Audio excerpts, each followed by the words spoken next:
Hello, this is my exotic tropical border which you saw me plant in around May. It's got a variety of plants in it, things like Ensete Maurelii, the red banana. There's one over there and there's a huge specimen just here behind me. I've got lots of different cannas. I've got Tetrapanax.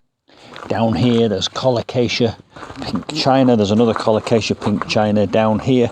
Down there to my left is a Colocasia Metalica, there's another Ensete Maurelii, lots more cannas here. Banana, Musa, Basjoo at the back.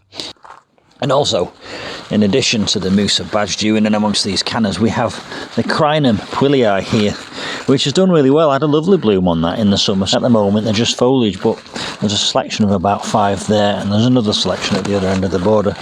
Look at that, there's lovely coloured leaves on this canna here. Beautiful kind of a purpley chocolate colour. Gorgeous. And because it's now autumn, in this video, I'm going to tell you about the steps I'm going to take to prepare this border for autumn. To my right, over here, just off camera, is my fern garden. I'll just give you a sneaky peek of that, which contains all my tree ferns and lots of other varieties of ferns. There's also mind your own business and hosta and arum lilies and lots of different shade loving plants in that border, and I'm going to cover that in another video in the very near future.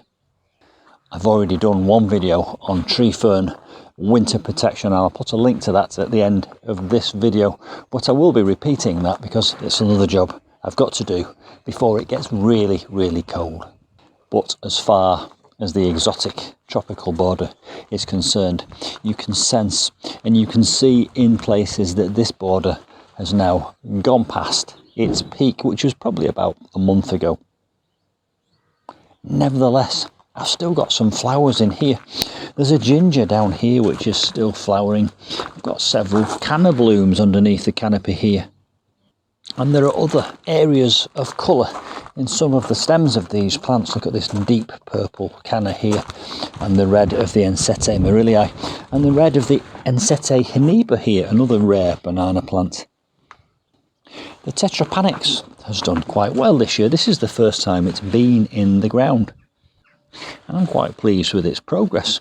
I'm hoping that when that survives the winter, it will be twice as big by the end of next year. So, as far as winter preparation is concerned, and I'm not going to do any of these jobs today, but I will signpost them in this video.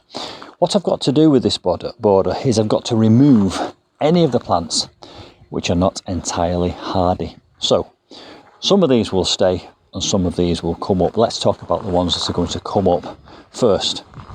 The Ensete Ventricosum Maurelii, the red banana, the Abyssinian red banana. There's 3, there's one there, one down here, and one big one behind me.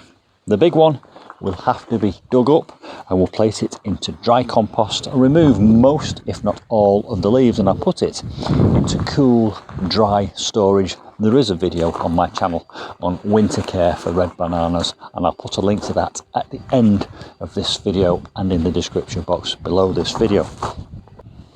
I'm going to treat the 2 smaller ones slightly differently to the larger one. The 2 smaller ones I'm going to dig up intact, and I'm going to let them keep whatever leaves they've got, but I am going to put them both into dry compost, and I'm going to stop watering them. They're going to go into a room above my garage where it's dry, and I'm going to let them dry out, but they will never be exposed to temperatures below 4 degrees centigrade. This one here is going to be treated slightly differently.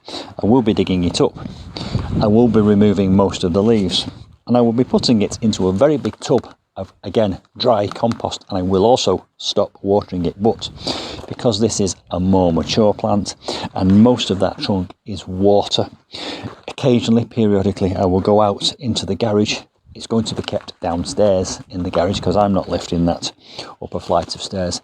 Periodically, I'll go out into the garage and I'll invert the plant so that any water that's been emitted from the stumps of the leaves, which is gathered around the base of these leaves in these kind of natural cups, will be removed, and I'll let it run off, because if that water stays in that trunk, when it's not growing, there's a very high risk that the trunk will rot, and I don't want that.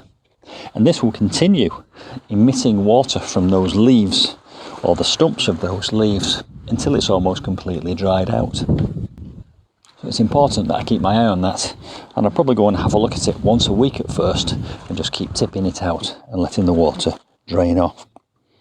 Around the base of this plant there's lots of cannas. I'm going to talk to you about cannas in a moment, but whilst I'm here, this is the Ensete Hiniba. Very similar care characteristics to the Ensete Ventricosum Maurelii, another plant that I will be digging up. That plant cost me 60 quid, so I'm not prepared to risk it and leave it in the ground. It's going to come up. I'm going to do exactly the same thing. I'm going to put it in a big tub in dry compost, and I'm going to put it upstairs in the garage with the other two small Ensete Maurelii, because that's small enough for me to manage, and I'll hopefully keep all its leaves. They'll all go into dormancy, and then at some point in the spring, when it's warm enough, and when I say warm enough, I mean when there's no forecast of any temperatures below 4 degrees, I'll start to slowly bring them out, harden them off, and then eventually they'll go back into this garden next year. The two Colocasia Metalicas down here and down here, again, they will be dug up, they will be put into dry compost, and they will be put in the loft above the garage next to the Ensete Maurelii and the Hiniba. Same thing, I'll bring them out in the spring when there's no forecast of any frost. Now I have two Colocasia pink chinas in this border. There's one down here to my left, and there's one underneath the Tetrapanax here to my right. Now both of those have divided themselves.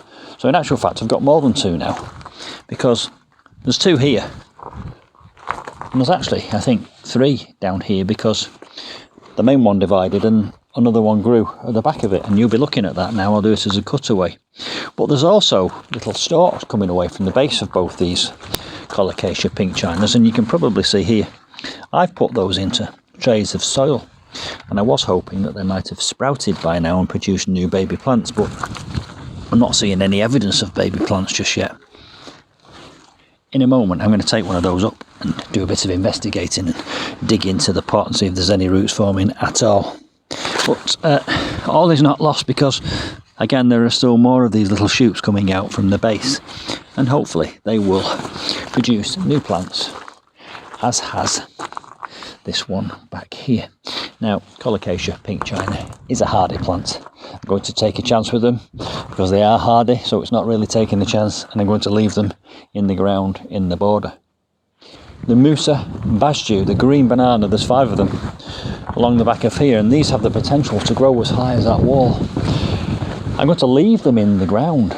Now I know that is taking a bit of a risk, but it's a considered risk because this is a very sheltered courtyard. There's a wall here, the house and the cottage is there. There's really only this gap here that any weather can come in. So what I'm going to do is I'm going to leave them in there, and I'm going to build a framework around them of wood, which I will nail chicken wire to the outside of, and then I'm going to fill it full of straw. And I'm hoping that with the ground warmth and the warmth from that wall and the insulation they get from the straw, that they will survive.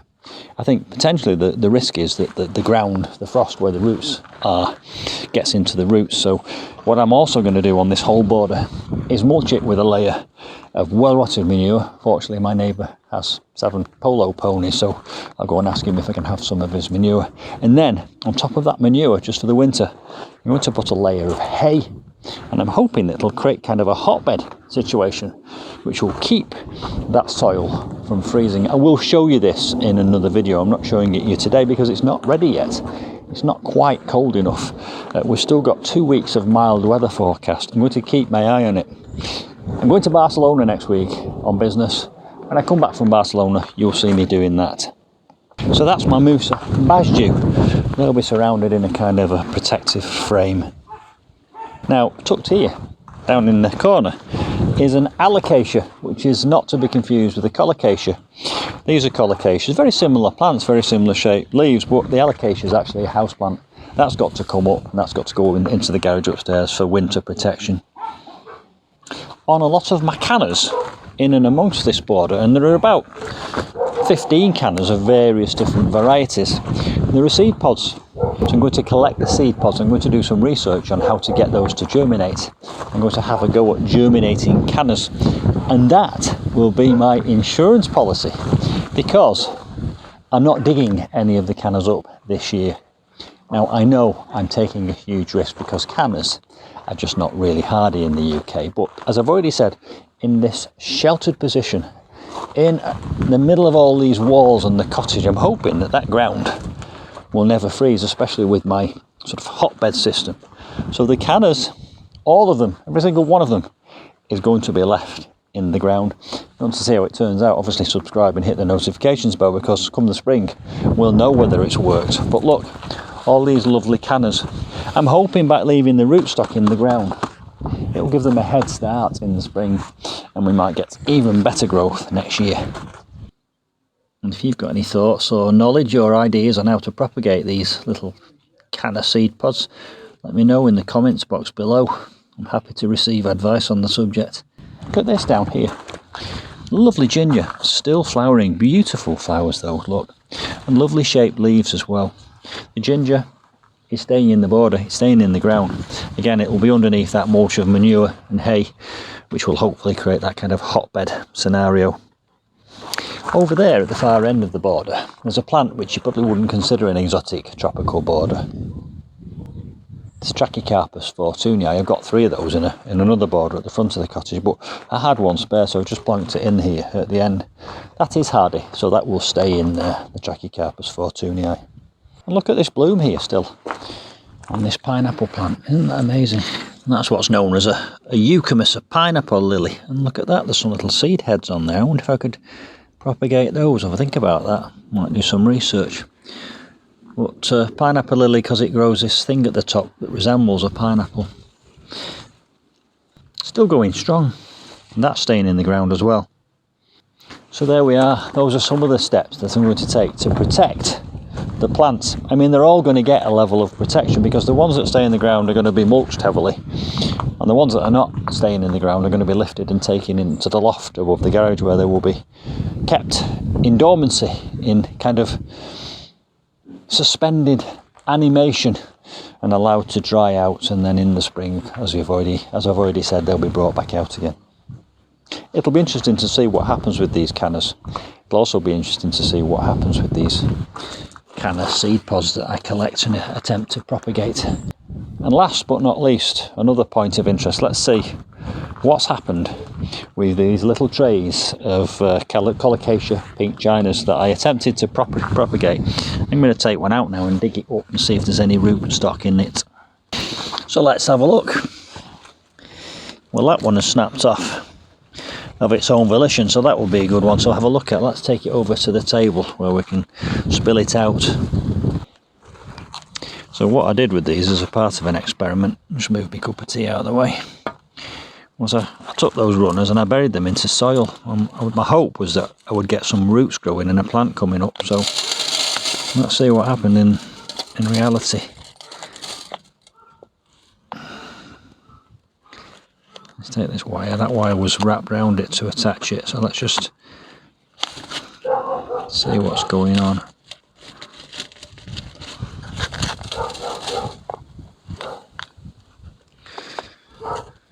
Well, nothing is the answer. Absolutely nothing. I've just got a dead stalk there. So that's a Mark's Garden UK experiment that hasn't paid off on this occasion. You win some, you lose some. Now I can't guarantee that that's the case for them all, because I did about 4 of these trays, but certainly on this one it's been completely unproductive. I'll leave the other trays in place because I don't know what's going to happen with them, and in actual fact I have seen it where these stalks do hit the ground, these runners, and produce a plant. In fact, in case in point, I can show you one right now whilst I'm talking. So they do propagate somehow, these runners, but clearly not in the way I've tried to do it. Back to the drawing board. So there you go, my autumn preparations for winter in the exotic tropical border. Please do subscribe and hit the notifications bell if you want to hear about my next videos, which will include digging up a lot of the tender plants in this border and mulching those that stay with well-rotted manure and straw. Also, in the next couple of weeks, I'll be protecting these tree ferns using a combination of insulation, horticultural fleece and coffee sacks. So if you want to see that, again, subscribe and hit the notifications bell, and do comment below. Don't forget, I'd love to hear from you if you know anything at all about how to get cannas to propagate. And I'll see you soon.